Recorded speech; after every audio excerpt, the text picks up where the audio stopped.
He was obsidian wrapped in Versace.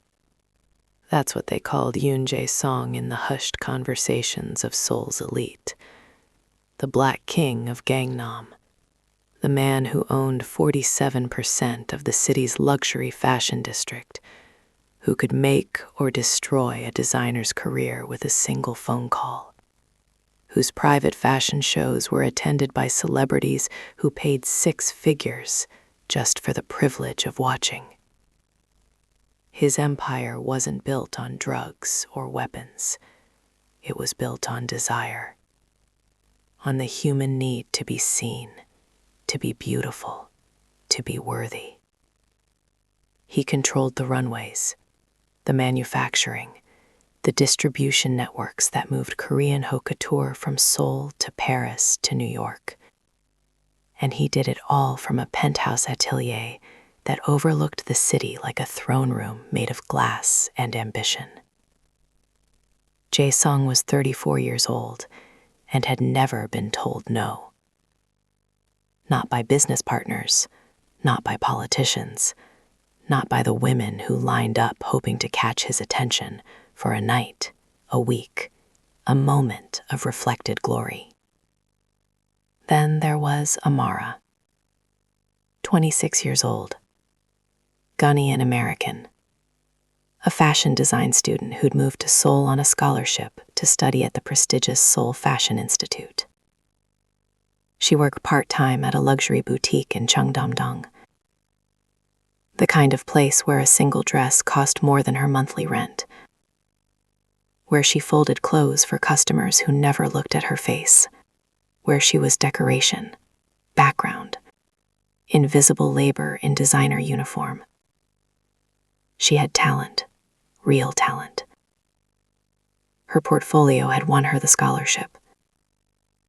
Her sketches showed a fusion of West African textile traditions and contemporary minimalism that her professors called revolutionary and unmarketable in the same breath. She was brilliant, broke, and trying to survive in a city that saw her as exotic at best, suspect at worst.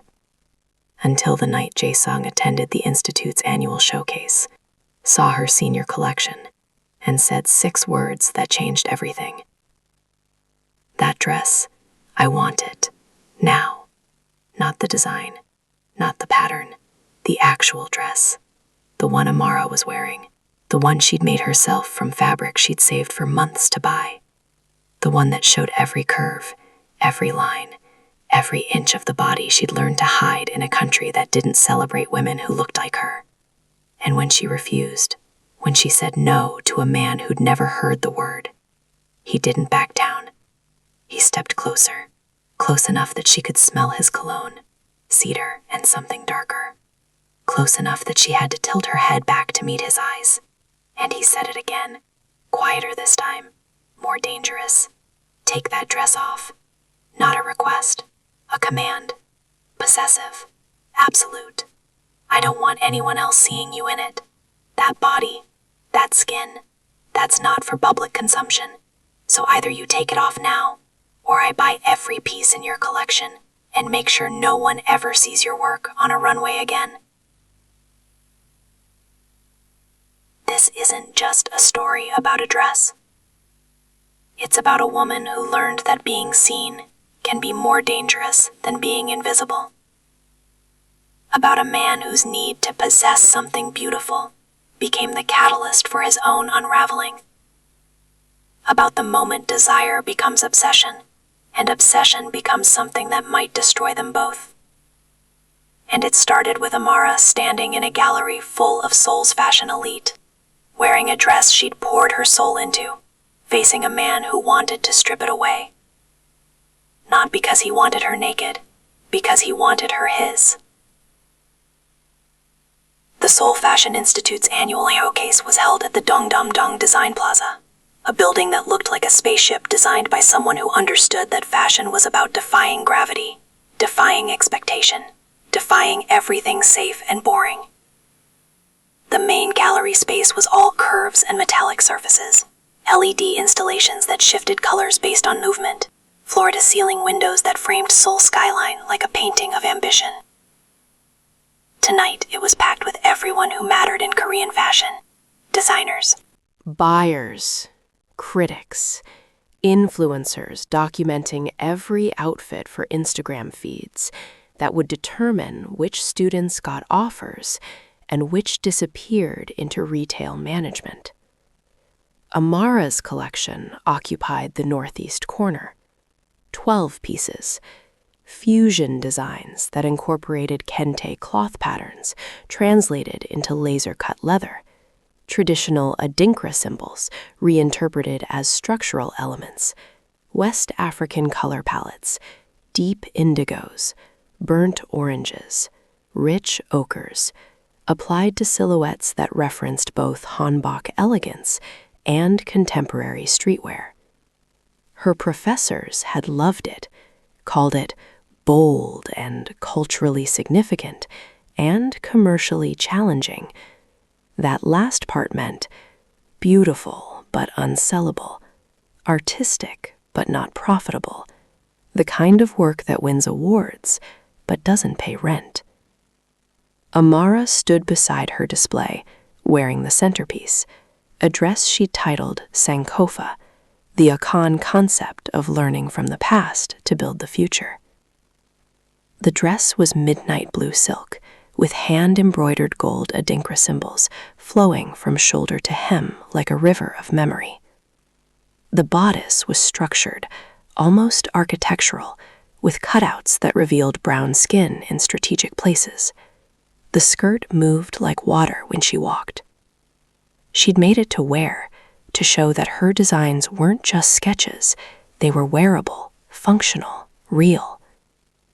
But standing in a room full of Korean fashion elite, she felt exposed, too visible, too different.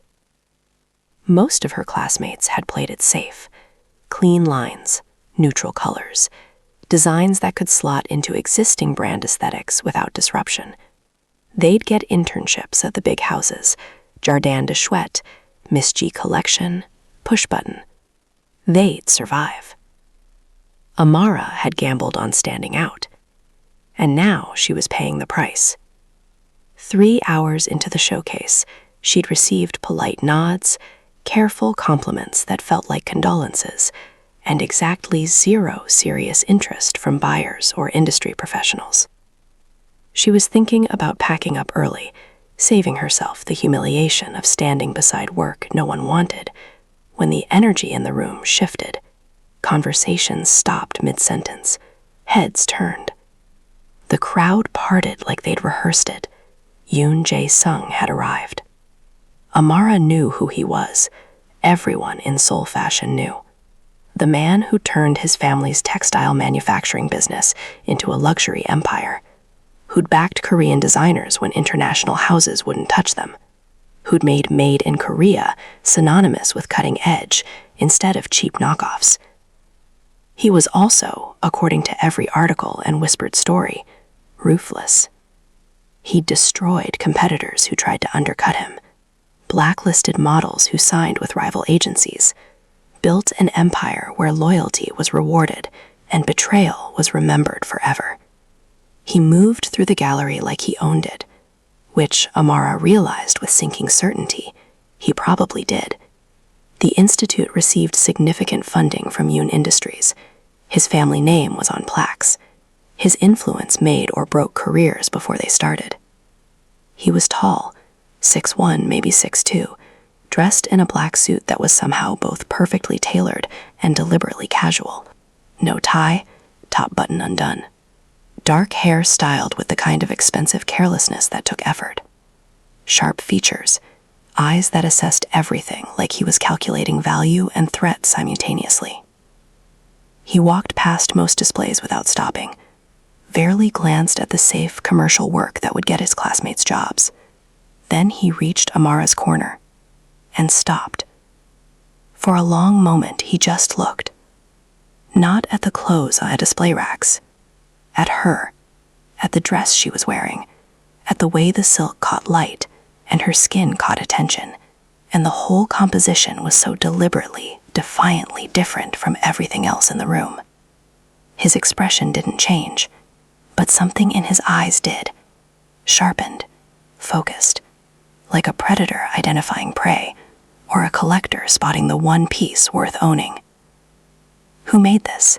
His voice was quiet, deep, the kind of voice that didn't need volume to command attention. I did.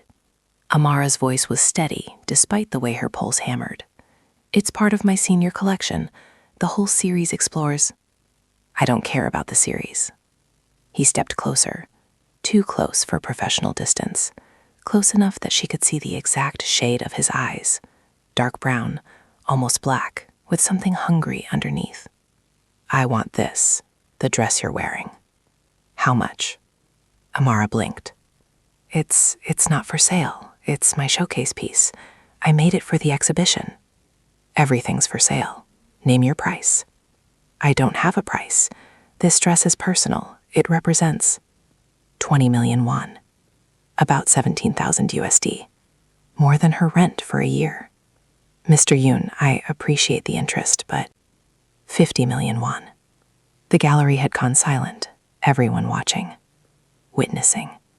This was the kind of scene that would be dissected in group chats for weeks.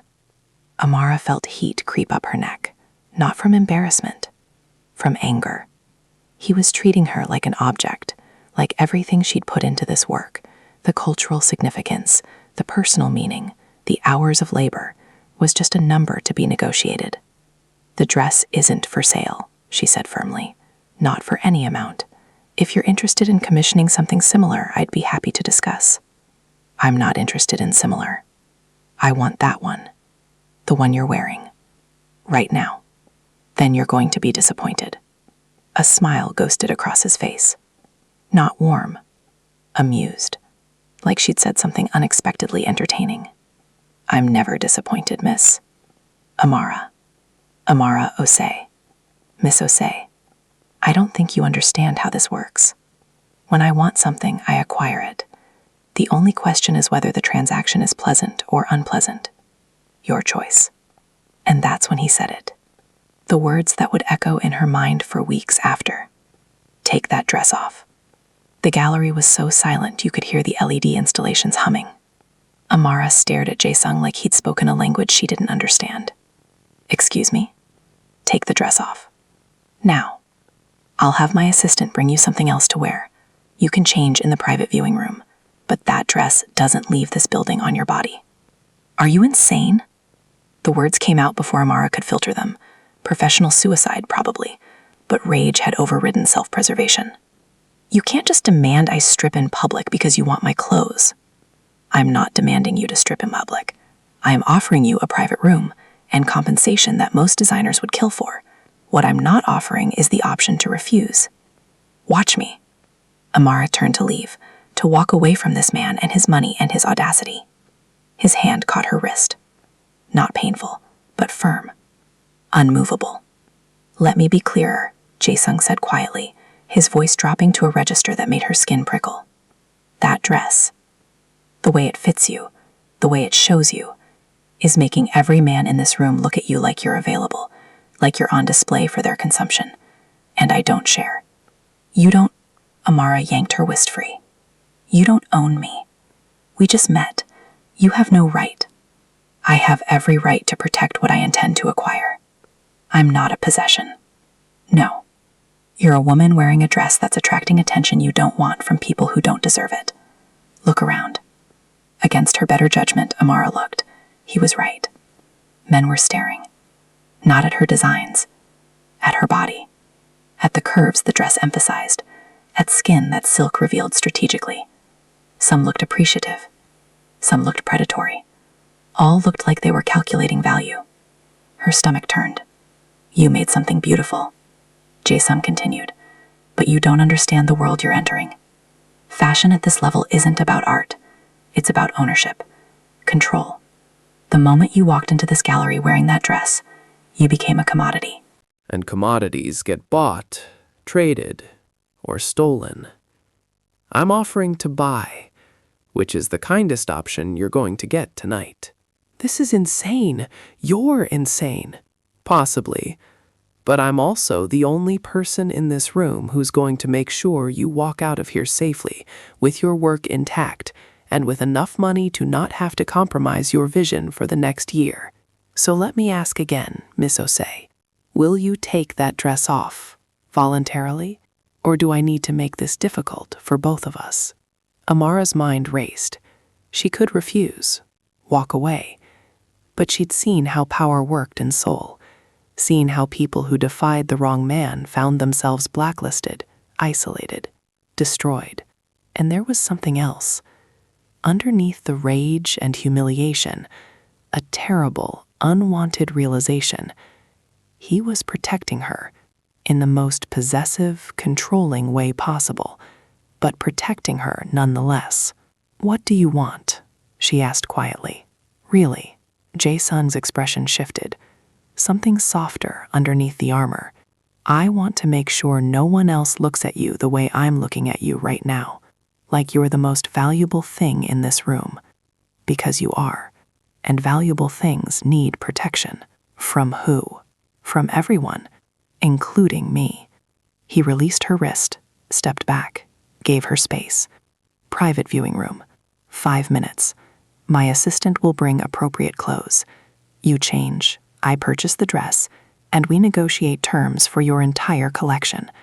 Or you refuse, walk out of here tonight, and spend the next year trying to survive in an industry I control. Choose." Amara looked at the crowd, at the men still staring, at her classmates watching with expressions ranging from shock to envy to concern, at the dress she'd poured her soul into, now weaponized against her by the attention it attracted, at Yoon Jae-sung, the most dangerous man in Seoul fashion, offering protection that felt like a cage. She made a choice she'd question for months after. 5 minutes. "But we negotiate terms first, before I change anything. I want guarantees in writing." Jae-sung smiled. "Smart. I'm starting to like you, Miss Osei. Follow me." He led her through the gallery, through the watching crowds, into a private viewing room that smelled like expensive leather and poor decisions. And Amara followed.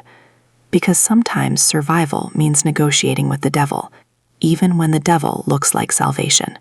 The private viewing room was all dark wood and strategic lighting, a space designed for wealthy clients to examine expensive pieces without the pressure of public scrutiny. Jae-sung closed the door. The sound of the gallery, voices, music, the ambient noise of ambition cut off completely. Now it was just them.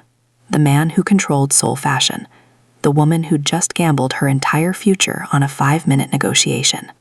"Terms," Amara said, before he could speak, before she lost her nerve. "You want the dress. Fine. But here's what I want in exchange." Jae-sung leaned against the examination table, arms crossed, expression unreadable. "I'm listening. 1.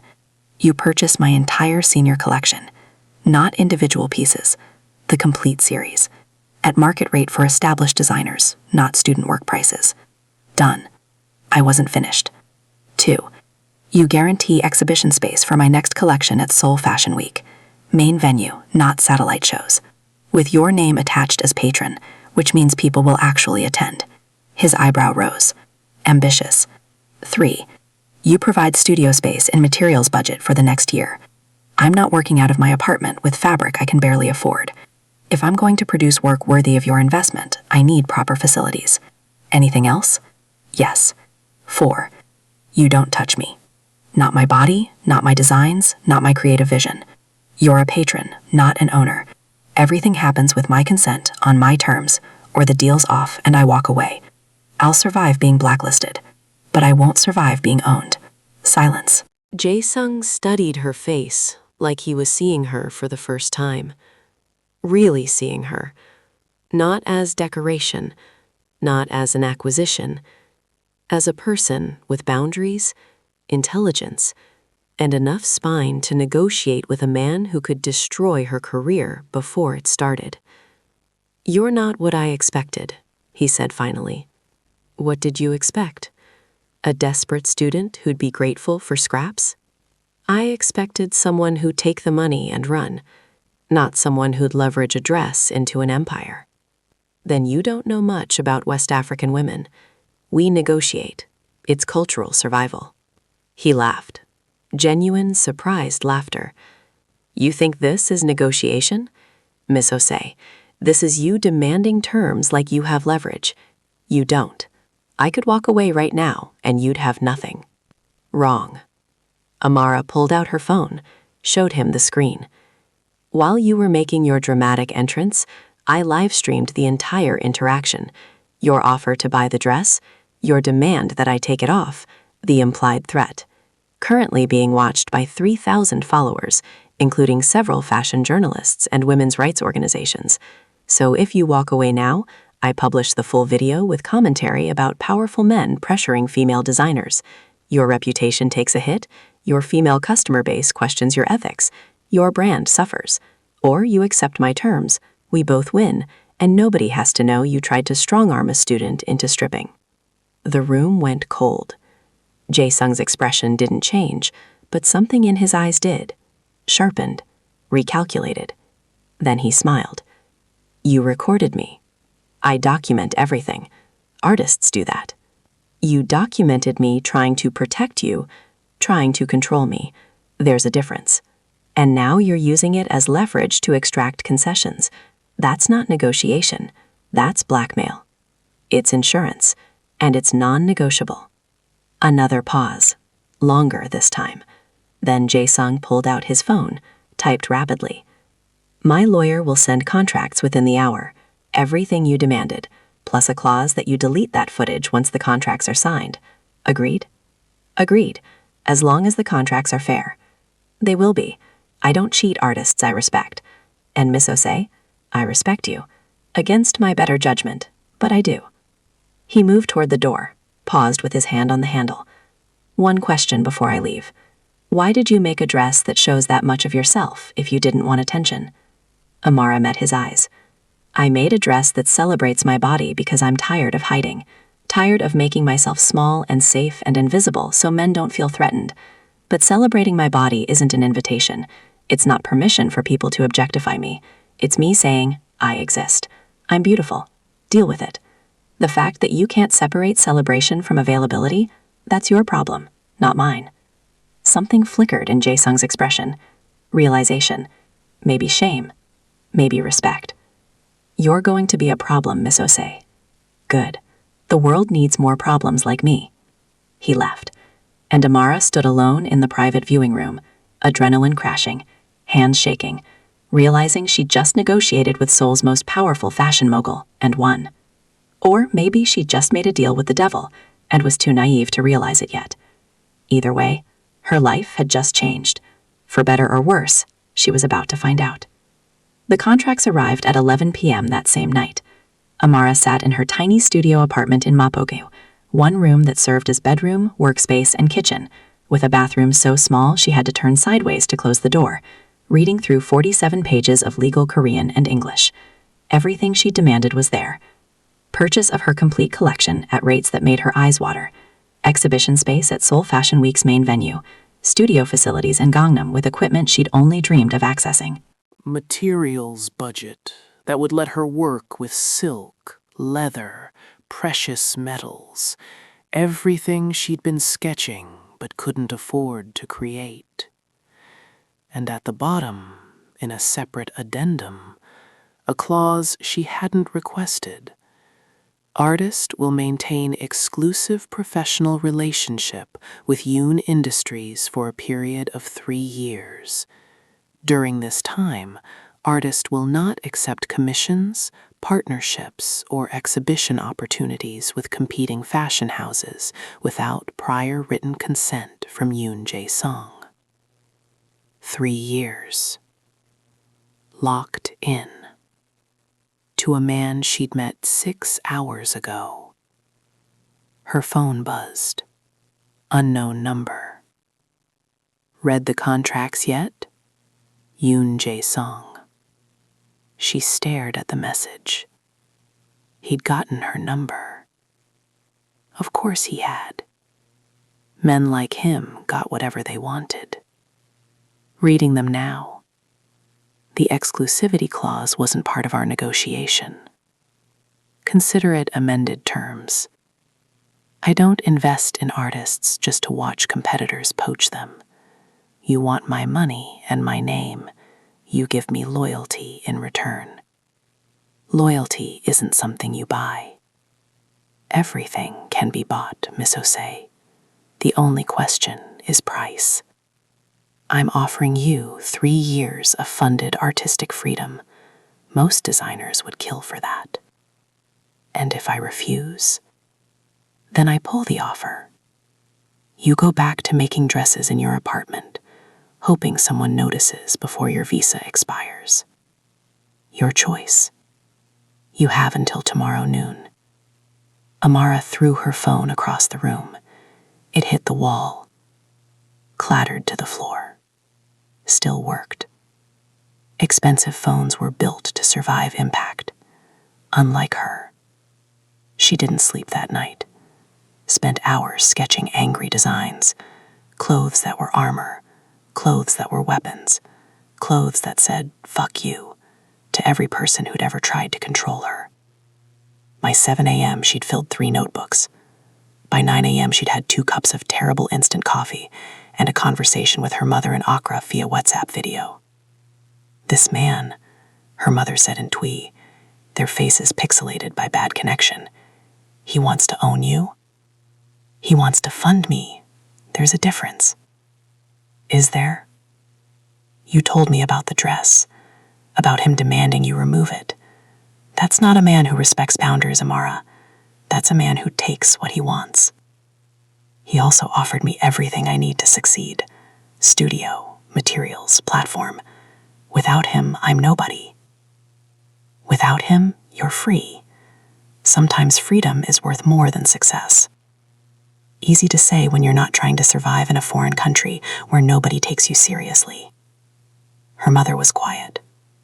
Then, your father would tell you to negotiate better terms. Your grandmother would tell you to trust your instincts. I'm telling you, whatever you decide, make sure you're choosing, not just accepting. There's a difference. The call ended.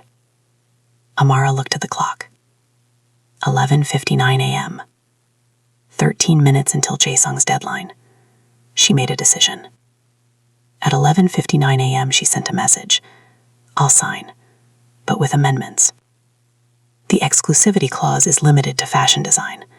My textile art, my personal work, my cultural projects remain mine. You get commercial fashion. I keep everything else. And I want quarterly reviews where I can terminate the contract if you violate my creative autonomy. Take it or leave it. His response came in 30 seconds. Done. My assistant will deliver revised contracts by 3 p.m. And Miss Osei. What? Welcome to Yoon Industries. Try not to make me regret this. Same to you. She signed the contracts at 4:30 p.m. in a coffee shop in Hongdae, surrounded by art students and trust fund kids pretending to be artists. By 6 p.m., news had spread through Seoul's fashion community. Yoon Jae-sung had signed an unknown Ghanaian student to a 3-year exclusive deal. Speculation exploded. Was she a genius? A diversity hire? His mistress? By 8 p.m., her Instagram followers had jumped from 3,000 to 47,000. Messages flooded in. Congratulations mixed with suspicion. Admiration tangled with jealousy. By 10 p.m., she was standing in her new studio in Gangnam. 3,000 square feet of workspace, industrial sewing machines, fabric storage, natural light streaming through floor-to-ceiling windows, feeling like she'd sold her soul and bought a kingdom in the same transaction. That's when Jae-sung appeared. No warning, no knock, just the door opening, and him walking in like he owned the place. Which, technically, he did. Settling in? He asked, surveying the space she'd barely begun to organize.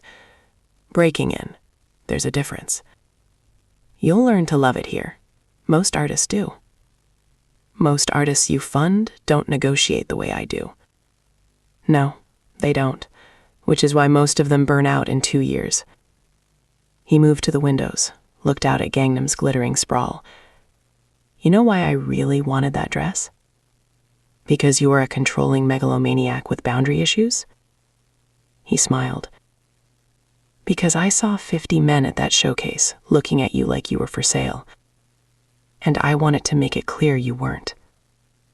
That you belonged to something bigger than their small, predatory minds could comprehend. I don't belong to anything, especially not you. No, you don't. But your talent does. For 3 years. And I intend to make sure those 3 years turn you from a promising student into a name that matters, even if you hate me the entire time. Why do you care? Amara turned to face him. Really? Why does it matter to you if I succeed or fail? Jae-sung was quiet for a long moment. Then, because this industry destroys talented people, chews them up, spits them out, uses them until they're hollow. And I'm tired of watching it happen. So when I see someone with real vision, someone brave enough to make clothes that actually mean something, I protect them. Even if they don't want protection. Even if it makes me the villain in their story. You're not protecting me. You're controlling me. There's a difference? A huge one. Protection respects autonomy. Control eliminates it. Then teach me the difference. He turned from the window, met her eyes. You've got 3 years. Show me how to be a patron instead of an owner. I'm willing to learn. Are you willing to teach? It was a challenge. A dare. An admission of something he probably didn't admit often. That he didn't have all the answers. Amara looked at this man who'd crashed into her life 6 hours ago and turned it upside down. This dangerous, powerful, complicated man who saw her talent and wanted to claim it. Own it. But maybe, also nurture it. One rule, she said. You don't enter my studio without permission. This is my space. Mine. Not yours. Not Yoon Industries. Mine. Agreed. And you never demand I change my clothes again. What I wear, how I present myself, that's my choice. Not yours. Even if you're wearing something that makes every man and soul want you, especially then. My body isn't your business. Something dark flickered at his eyes. Everything about you is my business now, Miss Osei. I invested a fortune in you. That makes me your responsibility. No. It makes me your funded artist. There's a difference. We'll see. He left without another word. And Amara stood in her new studio, surrounded by expensive equipment and complicated contracts, wondering if she just won her freedom or sold it to someone who'd never let her go. 2 months into the contract, Amara was drowning. Not in work, she thrived on that. The studio was her sanctuary. She'd produced 6 new pieces, each one pushing boundaries, fusing cultures, making statements that fashion critics called provocative and uncommercial in ways that meant both praise and warning. She was drowning in attention. Jae-sung was everywhere. Not physically. He didn't crowd her studio or micromanage her work. But his presence was constant. His assistants checking in. His approval required for materials purchases over a certain amount. His name attached to every article about her rising career. And the way he looked at her, like she was a puzzle he was determined to solve, like possession and fascination had merged into something neither of them knew how to name. It came to a head on a Friday night in November, Seoul Fashion Week's preview exhibition, Amara's first major public showing under the Yoon Industries banner. 6 pieces displayed in a gallery in Samcheong-dong, attended by everyone who mattered in Korean and international fashion. She wore one of her own designs, a jumpsuit in burnt orange silk with Adinkra symbols embroidered in copper thread. Elegant, powerful, distinctly hers. Jae-sung arrived late, as always, commanding attention just by existing. He wore all black, made the rounds, smiled at the right people, said the right things. Then he saw her talking to a Japanese fashion editor, a man in his 40s who'd been friendly, professional, and perhaps a touch too interested in how her designs would look in motion, on a body, preferably hers. Jae-sung appeared beside them like a storm front. Miss Osei. A word. Not a request. The editor excused himself quickly. People could read weather patterns. This one promised thunder. What? Amara kept her voice low but sharp. That man, Tanaka, he's known for. For what? Being professional? Showing interest in my work? For pursuing young designers and using them for influence and access. He's done it before. I won't let him do it to you. You won't let him. Amara's voice rose despite her attempted control. I'm not a child. I can handle inappropriate men. I've been handling them since I was 14. Something in her tone made Jae-sung pause. What does that mean? It means, she said quietly, dangerously, that I know what predators look like. I've been navigating them my entire life, and I don't need a rich man with a savior complex protecting me from situations I can handle myself. Tell me. His voice dropped. Intense. What happened when you were 14? They were drawing looks. The conversation had shifted from professional disagreement to something more intimate, more raw. Amara grabbed his arm, pulled him toward a private corridor, away from witnesses. You want to know? Fine. When I was 14, I entered a design competition in Accra, local fashion show for emerging talent. I won. The prize was mentorship with an established designer, a man who trained in Paris, who promised to teach me everything. My parents were so proud. Her voice cracked. She forced it steady.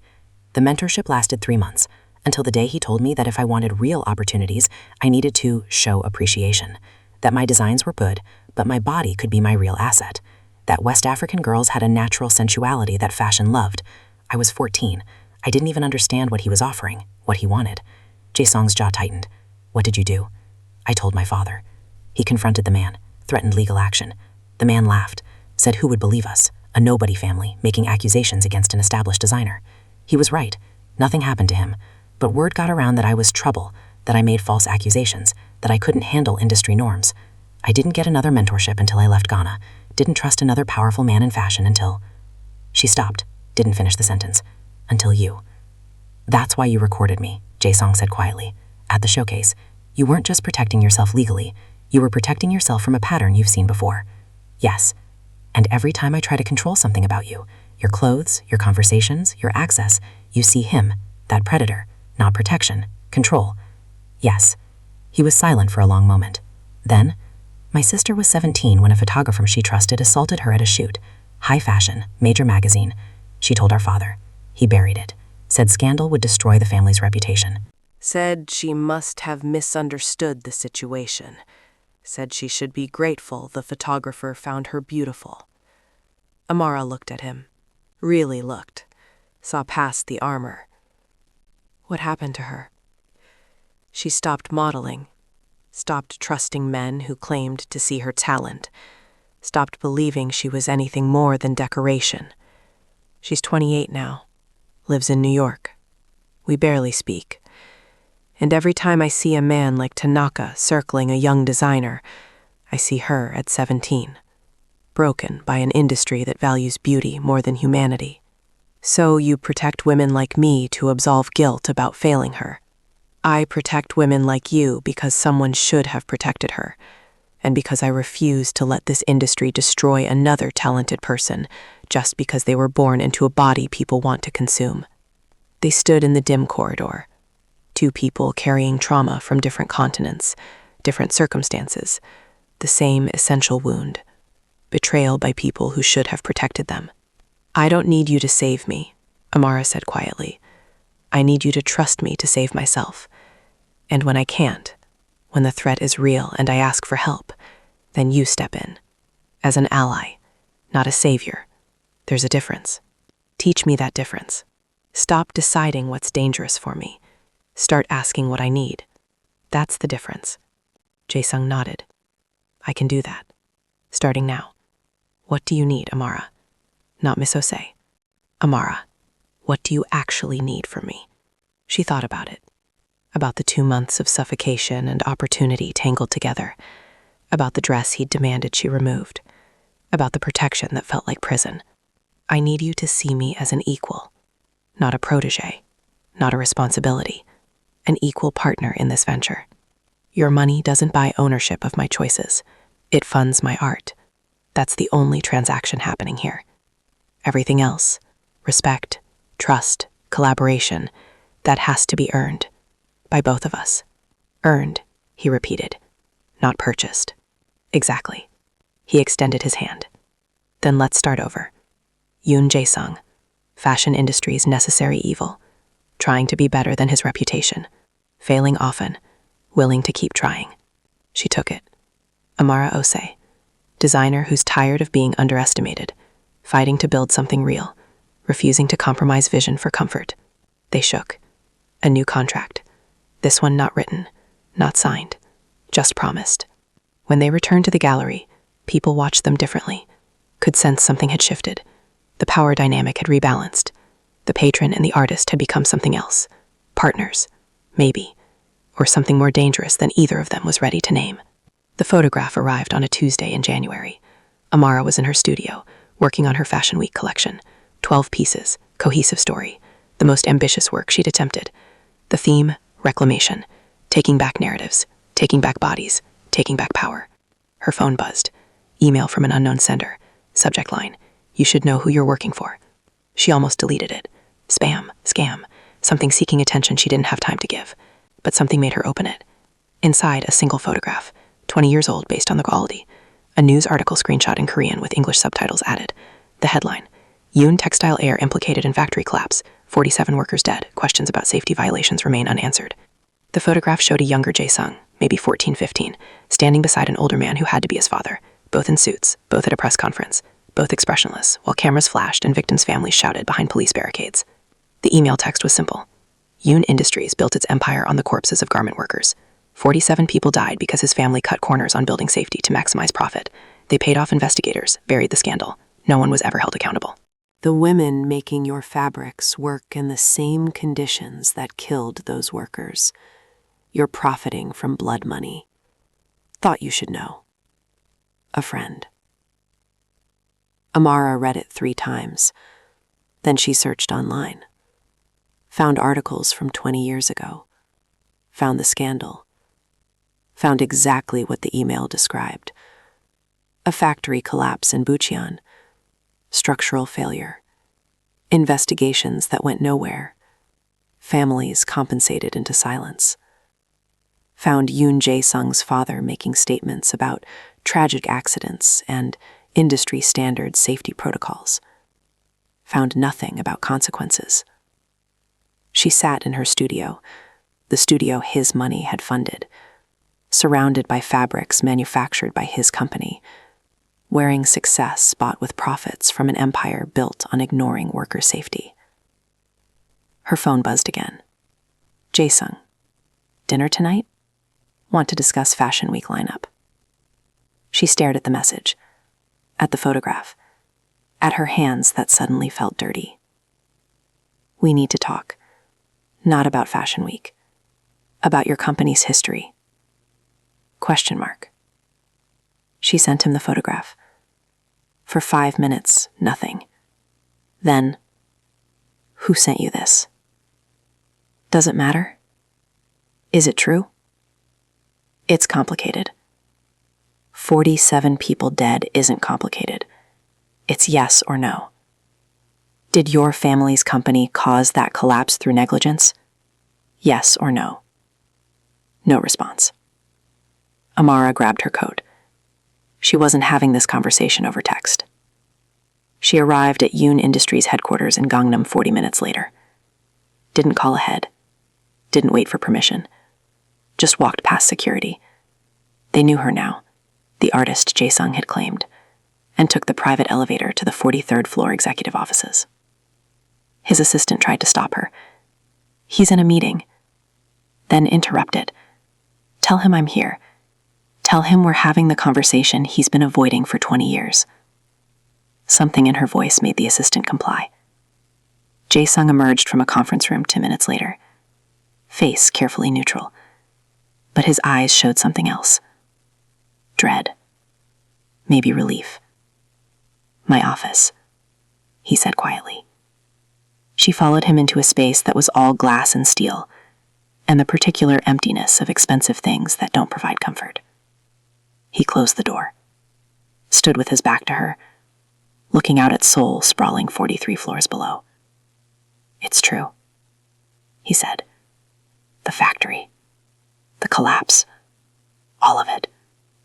My father cut corners, ignored safety inspections, bribed officials to look the other way. 47 people died.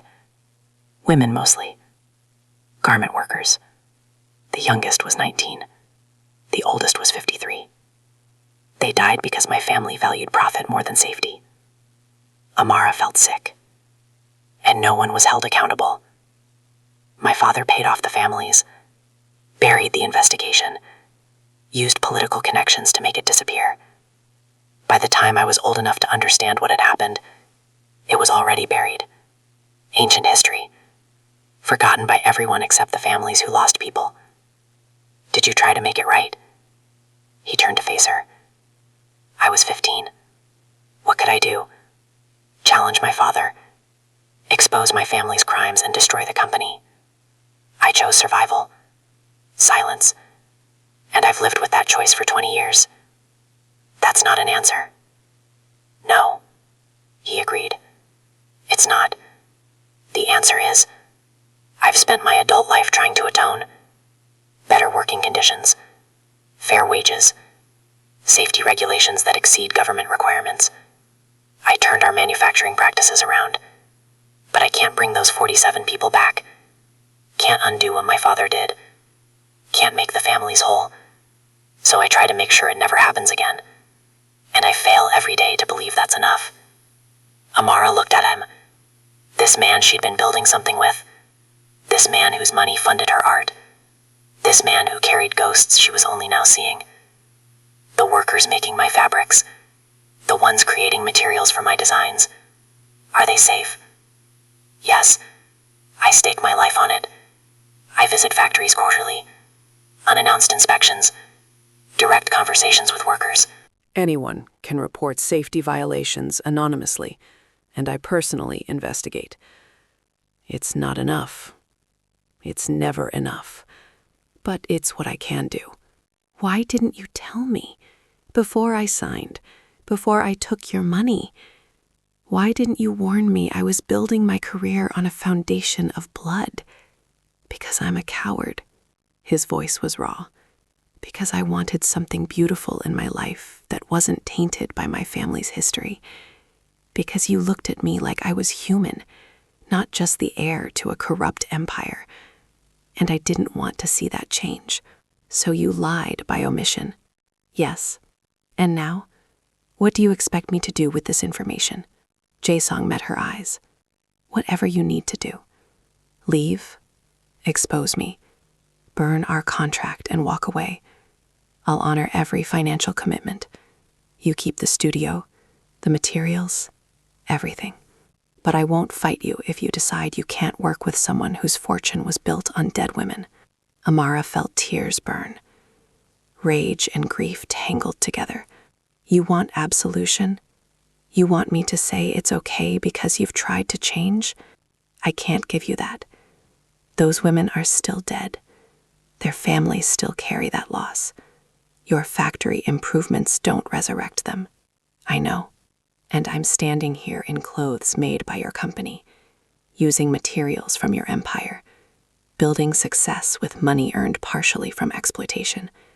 That makes me complicit, even if I didn't know, especially because I didn't know.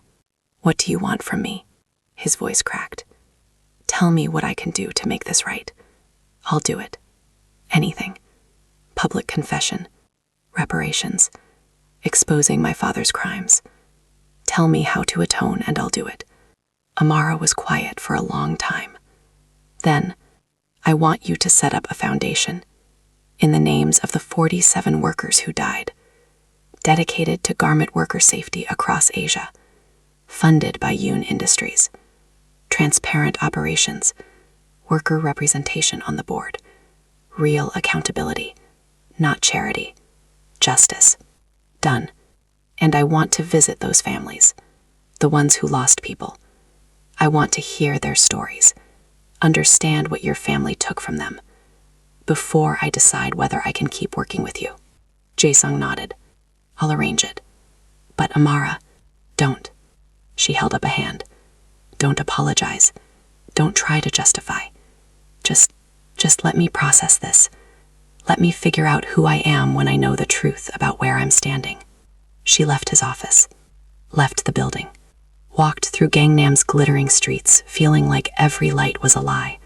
That night, alone in her apartment, she looked at her designs, at the beauty she'd created, at the art she'd made possible through blood money, and she made a choice that would define everything that came next. She would stay, but on her terms, with full knowledge, with commitment to making the future better than the past. Not because she forgave Jae-sung, but because walking away would be easier than fighting to transform something corrupt into something honest. And Amara had never chosen easy in her life. Why start now? The foundation was announced 3 weeks later. The 47 Memorial Foundation for Garment Worker Safety, funded with $50 million USD from Yoon Industries. Board of directors that included labor rights activists, former garment workers, and independent safety inspectors. 0 family members, 0 corporate cronies. The Korean fashion industry reacted with shock, suspicion, and in some quarters, rage.